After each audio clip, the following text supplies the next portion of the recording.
Class 9 उतनी मुश्किल है जितना तुम्हें लोग बता रहे हैं। बस मैं तुम्हें जो बताऊंगा ना उसको फॉलो कर लेना। 90% बच्चे है ना ये सेम गलती करते ही करते हैं। So hello everyone, this is Gaurav भैया। गाइज आज की इस वीडियो के अंदर मैं आपको क्लास 9 का एक ऐसा रोड मैप बताऊंगा ना, जिस बच्चे ने वो रोड मैप फॉलो कर लिया, मैं आपको गारंटी दे रहा हूं तुम्हें क्लास 9 के अंदर टॉप करने से कोई भी नहीं रोक सकता।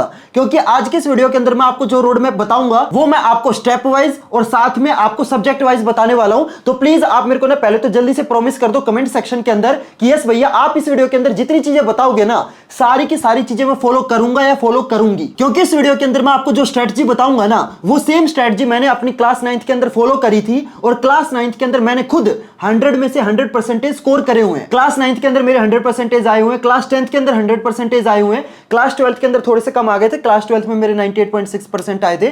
तो मैं खुद सीबीएसई का टॉपर रह चुका हूं। तो आज के इस वीडियो के अंदर मैं आपको जो चीजें बताऊंगा ना उस पे आप आंख बंद करके भरोसा कर सकते हो। चलो वीडियो को स्टार्ट करते हैं। सबसे पहली चीज कि भैया हमें आखिर करना क्या है। सबसे पहले तुम्हें क्या करना है, मैं देखता हूं बहुत सारे बच्चे अभी भी ऐसे हैं जिनको अभी अपना नया सिलेबस पता ही नहीं है। कुछ बच्चे तो अभी भी ये कह रहे हैं कि भैया हमारे स्कूल में तो पुरानी एनसीईआरटी बुक फॉलो हो रही है, हम पुरानी किताब पढ़ रहे हैं। सबसे पहले तो तुम्हें अपना सिलेबस पता होना चाहिए कि तुम्हारी जो किताबें हैं ना वो चेंज हो चुकी है। समझ रहे हो, तुम्हारा पूरा का पूरा जो सिलेबस है वो चेंज हो चुका है। तो सबसे पहले अपना जो नया सिलेबस है उसको पहचानो। और अगर तुम्हें नहीं पता है कि तुम्हारा नया सिलेबस क्या है तो सिंपल तुम चैनल पे जाके क्लास 9 न्यू सिलेबस वाली जो वीडियो है ना इसको देख लेना। इसके अंदर मैंने आपका जो नया सिलेबस है ना किस सब्जेक्ट के अंदर क्या क्या चेंजेस हुए सारी चीजें मैंने इस वीडियो के अंदर आपको बता रखी है। ठीक है, यहां से आप अपना जो नया सिलेबस है वो देख सकते हो। ठीक है, सबसे पहले आपको अपना नया सिलेबस पता होना चाहिए, बहुत इंपॉर्टेंट चीज है। इसके बाद एग्जाम पैटर्न पता करो। मैं अभी भी देख रहा हूं बहुत सारे बच्चों का एग्जाम पैटर्न जो नया वाला है ना वो पता ही नहीं है।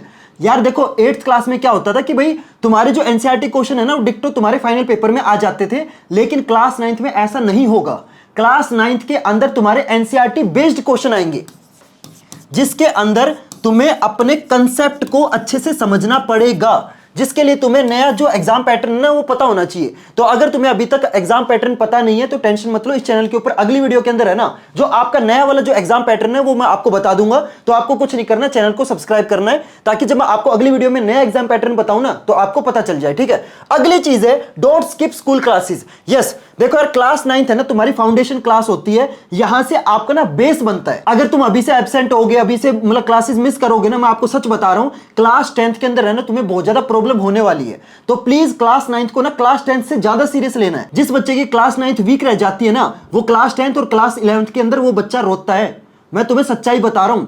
तो प्लीज क्लास 9 को सीरियस लेना है। ठीक है, और अगर तुम्हें कोई भी डाउट आए, कुछ भी परेशानी आए तो क्लास वाले टीचर से ना से मतलब डरना नहीं है कि अगर मैं ये डाउट अपने सब्जेक्ट टीचर से पूछ लूंगा तो सब्जेक्ट टीचर मेरे बारे में क्या सोचेगा। पैसे दे रहे हो ना स्कूल में जाने के, फ्री में तो जा नहीं रहे, टीचर फ्री में तो पढ़ा नहीं रहा, टीचर को सैलरी तो मिल रही है ना, तो तुम क्यों शर्मा रहे हो भाई अपना डाउट पूछने से।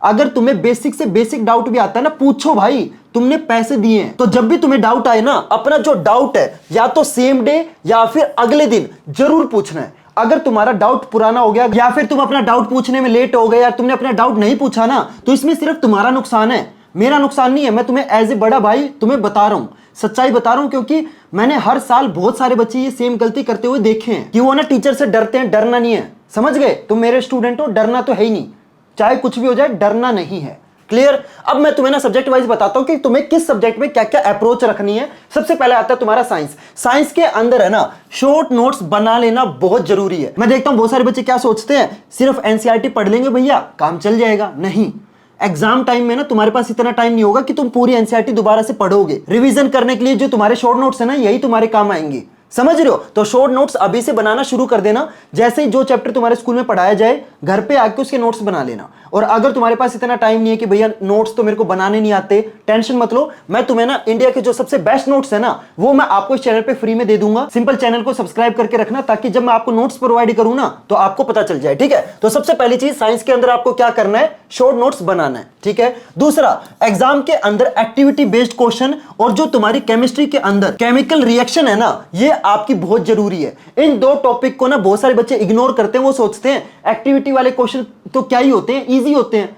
एक्टिविटी वाले क्वेश्चन में ही बच्चों के ज्यादा नंबर कटते हैं। समझ रहे हो मेरी बात? तो जितनी भी आपकी एक्टिविटी बेस्ड क्वेश्चन है और जितनी भी आपकी केमिस्ट्री के अंदर केमिकल रिएक्शन है, ये दोनों आपको बिल्कुल भी इग्नोर नहीं करनी। ये मैं आपको ना हिडन टिप्स बता रहा हूं, समझ रहे हो? बहुत सारे लोग क्या बोलेंगे, बेटा तू एनसीईआरटी के एक्सरसाइज कर ले, बेटा तू एनसीईआरटी के ये कर ले, एनसीईआरटी का वो कर ले। मैं तुम्हें वो चीजें बता रहा हूं जो तुम्हें कोई भी नहीं बताएगा। जेनरिक बातें तो कोई भी बता देगा, लेकिन ये जो छुपी हुई चीजें है ना, ये मैं आपको एज ए टॉपर बता रहा हूं, क्योंकि मैं खुद सीबीएसई का टॉपर रह चुका हूं। तो ये चीजें मेरे को पता है कि मैंने अपने क्लास 9th के अंदर क्या क्या अप्रोच रखी थी, तो वो सेम चीजें मैं आपको बता रहा हूं। ठीक है, तीसरी चीज है न्यूमेरिकल। यस, फिजिक्स के अंदर तुम्हारे न्यूमेरिकल बहुत ही इंपॉर्टेंट है।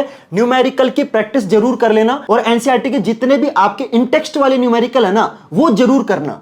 मतलब बैक एक्सरसाइज वाले तो करने ही करने हैं, लेकिन जो इंटेक्स्ट वाले न्यूमेरिकल है ना, वो ज्यादा इंपॉर्टेंट है। इतने क्वेश्चन आपके बैक एक्सरसाइज में से नहीं आते जितने आपके एनसीईआरटी के इंटेक्स्ट क्वेश्चन में से आते हैं। तो खासकर जितने भी आपके इंटेक्स्ट वाले न्यूमेरिकल है ना, वो आपको अच्छे से करने हैं। ठीक है, इसके बाद बायोलॉजी के अंदर जितने भी आपके डायग्राम है ना, उनको जरूर अच्छे से याद कर लेना। खासकर सेल वाला डायग्राम या फिर टिश्यू वाले चैप्टर के अंदर जो डायग्राम है, ये आपको आने चाहिए। डायग्राम बेस्ड क्वेश्चन बायोलॉजी के अंदर बहुत ज्यादा पूछे जाते हैं। ठीक है, बायोलॉजी के अंदर डायग्राम बेस्ड क्वेश्चन, केमिस्ट्री के अंदर केमिकल रिएक्शन और एक्टिविटी बेस्ड क्वेश्चन, और आपके फिजिक्स के अंदर न्यूमेरिकल। ये तीनों चीजें साइंस के अंदर सबसे ज्यादा इंपॉर्टेंट है। ठीक है, अगला सब्जेक्ट आता है आपका मैथमेटिक्स। मैथमेटिक्स के अंदर जो चीज आपने क्लास 8th में कर दी, मैं जानता हूं तुम में से ना बहुत सारे बच्चों ने क्लास 8th में पता क्या करा होगा, रटने शुरू कर दिए होंगे। फॉर्मूले रट लो, ये रट लो, वो रट लो, क्वेश्चन रट लो, उसका आंसर रट लो। क्लास 9th में ऐसे काम नहीं चलेगा। क्लास 9th के अंदर क्लास 8th की तरह नहीं है कि जो क्वेश्चन किताब में है वही सेम क्वेश्चन पेपर में आ जाएगा, ऐसा नहीं होगा। क्लास 9th के अंदर एनसीईआरटी बेस्ड क्वेश्चन आते हैं, समझ रहे हो? तो आपको जब तक कंसेप्ट समझ में नहीं आएगा, तुम पेपर के क्वेश्चन अटेम्प्ट नहीं कर पाओगे। तो मैथ के अंदर रटना नहीं है, तुम्हें क्या करना है, कंसेप्ट और क्वेश्चन को समझना है। ठीक है, दूसरी चीज, स्टार्ट विद एग्जांपल। यस, मैं देखता हूं बहुत सारे बच्चे क्लास 9th के अंदर क्या करेंगे, डायरेक्ट है ना 2 फॉर्मूले याद कर लिए, डायरेक्ट है ना एक्सरसाइज करने लग जाएंगे। ये बेवकूफी है, डायरेक्ट एक्सरसाइज नहीं करनी। पहले तुम्हें क्या करने, एग्जाम्पल करने, उसके बाद एक्सरसाइज वाले क्वेश्चन करने हैं, और लास्ट में आपको पीवाईक्यू करने हैं। और अगर तुम्हें समझ नहीं आ रहा कि भैया प्रीवियस ईयर क्वेश्चन कहां से मिलेंगे, टेंशन मत लो, इस चैनल पे मैं आपको प्रीवियस ईयर क्वेश्चन भी प्रोवाइड कर दूंगा, और वो भी फ्री में। ठीक है, चैनल को सब्सक्राइब कर लेना। अब मैं आपको एक चीज बता देता हूं, देखो मैथ अकेला एक ऐसा सब्जेक्ट है, मैथ और साइंस, जो कि आपको सबसे ज्यादा हाई प्रायोरिटी पे रखने हैं। बाकी सब्जेक्ट में क्या होता है, थ्योरेटिकल होते हैं, वो आप रट भी सकते हो। ठीक है, कि एसएसटी रट ली, इंग्लिश रट ली, हिंदी रट ली, वो समझ में आता है। लेकिन मैथ और साइंस में तुम रट्टा नहीं कर सकते। तो मैं आपको सजेस्ट करूंगा कि डेली है ना इन दोनों सब्जेक्ट को एटलीस्ट 45 मिनट है ना फिक्स कर लो, कि मैं ना डेली आधा घंटा से लेके 45 मिनट साइंस को दूंगा, और डेली आधे घंटे से लेके 45 मिनट में मैथ को दूंगा। डेली आपको 1 से 1.5 घंटे की आपको सेल्फ स्टडी करनी ही करनी है। और मैं आपको आखिरी चीज बता देता हूं, आरडी शर्मा उतनी कंपलसरी क्लास 9th के हिसाब से नहीं है। अगर तुम क्लास 10th में होते ना तो मैं आपको अलग चीज बताता, लेकिन तुम है ना क्लास 9th के अंदर हो, तो मैं आपको बोलूंगा आरडी शर्मा अभी उतनी कंपलसरी नहीं है। अगर तुम एनसीईआरटी कर लेते हो और उसके साथ कोई क्वेश्चन बैंक ले लेते हो ना, तो मोर देन इनफ है। बस ये इतना आरडी शर्मा, आरएस अग्रवाल करने की कोई जरूरत नहीं है। मैथ के अंदर क्लास 9th की बात कर रहा हूं। ठीक है, फिर आता है तुम्हारा एसएसटी, जिसके अंदर बहुत सारे बच्चे ना परेशान होते हैं, क्योंकि उनको ना रटना पड़ता है। तो आपको क्या करना है, जब भी आप पेपर के अंदर एसएसटी के आंसर लिख के आओ, वो आपको पॉइंट्स के अंदर लिखने। तो जब भी आप चैप्टर पढ़ो ना, उसकी जो थ्योरी पढ़नी है वो आपको पैराग्राफ वाइज नहीं पढ़नी, वो आपको पॉइंट वाइज याद रखनी है। ठीक है, ताकि जब तुम पेपर के अंदर क्वेश्चन का आंसर लिख के आओ ना, तो आपको पॉइंट वाइज याद हो। अगर तुम पैराग्राफ वाइज याद करोगे तो मैं आपको बता रहा हूं पेपर में तुम्हारे ज्यादा नंबर कटेंगे, क्योंकि तुम्हारी जो आंसर राइटिंग है ना, वो भी बहुत ज्यादा मैटर करती है। क्योंकि जो तुम्हारा टीचर है जब पेपर चेक करेगा, उसको पता होना चाहिए कि भाई इस बच्चे को सारा आंसर याद है, इस बच्चे को सारी चीजें अच्छे से आती हैं। वो कब लगेगा उसको, जब आप आंसर को पॉइंट वाइज लिखोगे। और आंसर पॉइंट वाइज कब याद रहेगा, जब आप थ्योरी को भी पैराग्राफ वाइज नहीं बल्कि पॉइंट वाइज याद करोगे। और एसएसटी के अंदर है ना, जो आपकी एनसीईआरटी रीडिंग है वो बहुत ज्यादा जरूरी है। एसएसटी के अंदर मैं आपको ये नहीं बोलूंगा कि कोई रेफरेंस बुक ले लेना, कोई जरूरत नहीं है। ऑलरेडी यार देखो तुम्हारे पास 4 सब्जेक्ट हैं, ज्योग्राफी, हिस्ट्री, सिविक्स, इकोनॉमिक्स। तो उसके अलावा तुम एक क्वेश्चन बैंक ले लोगे तो ओवरलोड हो जाएगा, इतनी करने की कोई जरूरत नहीं है। सिंपल क्या करना, जो एनसीईआरटी की रीडिंग है ना वो कर लेना, वो इंपॉर्टेंट है। ठीक है, इसके अलावा नोट्स जरूर बना लेना। साइंस के अंदर और एसएसटी के अंदर इन 2 सब्जेक्ट के अलावा तुम्हें नोट्स बनाने की कोई जरूरत नहीं है। बस आप ना इन 2 सब्जेक्ट के अंदर नोट्स जरूर बना लेना, ये आपके एंड टाइम पे ना बहुत ज्यादा हेल्प करेंगे। ये मैं आपको सच्चाई बता रहा हूं।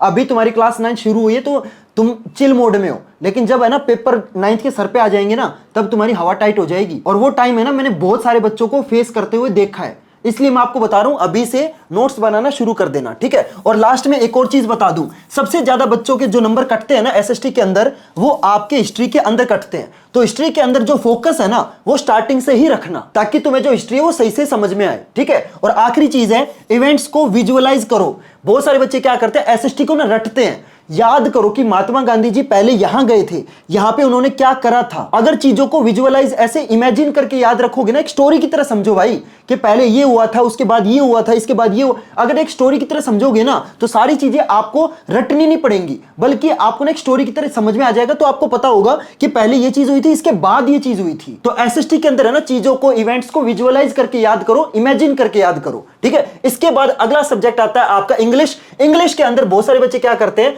डायरेक्ट है ना पेपर के टाइम समरी पढ़ने लग जाएंगे। डायरेक्ट आपको समरी नहीं पढ़नी, तुम्हें क्या करना है, पहले आपको एनसीईआरटी की रीडिंग करनी है, और उसके बाद रिवीजन करने के लिए आपको समरी देखनी है। बच्चे क्या करते हैं, पहले समरी देखेंगे, उसके बाद एनसीईआरटी की रीडिंग करेंगे। ऐसे नहीं करना। समरी बनाई क्यों जाती है, रिवीजन करने के लिए। पहले रिवीजन करोगे, बाद में चैप्टर पढ़ोगे, चैप्टर पढ़ के रिवीजन करोगे। तुम अगर उल्टा ही चलोगे तो नंबर भी तो उल्टे ही आएंगे, समझ रहे हो। पहले आपको एनसीईआरटी की रीडिंग करनी है, उसके बाद आपको समरी पढ़नी है। और इंग्लिश के अंदर जब भी चीजें याद करो ना, तो सिर्फ पढ़ने से याद नहीं होती। इंग्लिश के अंदर जितने भी आपके आंसर हैं, वो आपको लिख लिख के याद करने हैं, समझ रहे हो। जब तक आप आंसर को खुद अपने हाथों, प्यारे प्यारे हाथों से लिखोगे नहीं ना, तब तक आपके दिमाग में वो आंसर नहीं बैठेंगे। तुम्हें लगेगा कि यार ये क्वेश्चन तो मेरे को आता है, इसको लिखने की क्या जरूरत है। लेकिन जब पेपर के अंदर जाओगे ना, तुम्हें लगेगा कि मेरे को वो क्वेश्चन आता है, लेकिन पेपर के अंदर वो क्वेश्चन तुम भूल जाओगे। क्यों? क्योंकि तुमने उस क्वेश्चन को लिख के याद नहीं करा। तो जब भी इंग्लिश के अंदर क्वेश्चन याद करो ना, तो उसको लिख के याद करो, ठीक है। और आखिरी में ग्रामर के अंदर बच्चों के सबसे ज्यादा नंबर कटते हैं, तो ग्रामर की जो प्रैक्टिस है ना, वो पहले से शुरू कर देना। ऐसे मत करना कि ग्रामर को इग्नोर कर रहे हैं और जब पेपर सर पे आ गए तब ग्रामर को पढ़ रहे हैं, ऐसे नहीं करना। समझ गए मेरी बात? तो होप करता हूं आपको सारी चीजें अच्छे से समझ में आ गई होगी। अगली वीडियो के अंदर मैं आपको ना चैप्टर के जो वन शॉट लेक्चर और जो नोट्स हैं, वो जो मैंने आपको प्रॉमिस करा, सारी चीजें मैं आपको प्रोवाइड करूंगा। तो आपको कुछ नहीं करना, चैनल को सब्सक्राइब करना है, ताकि जब मैं आपको अगली वीडियो के अंदर वो चीजें प्रोवाइड करूं ना, तो आपको पता चल जाए। और इस वीडियो को अपने फ्रेंड्स और क्लासमेट के साथ जरूर शेयर करना। तो चलो गाइस, मिलते हैं फिर अगली वीडियो में नए टॉपिक के साथ। तब तक के लिए goodbye and have a nice day.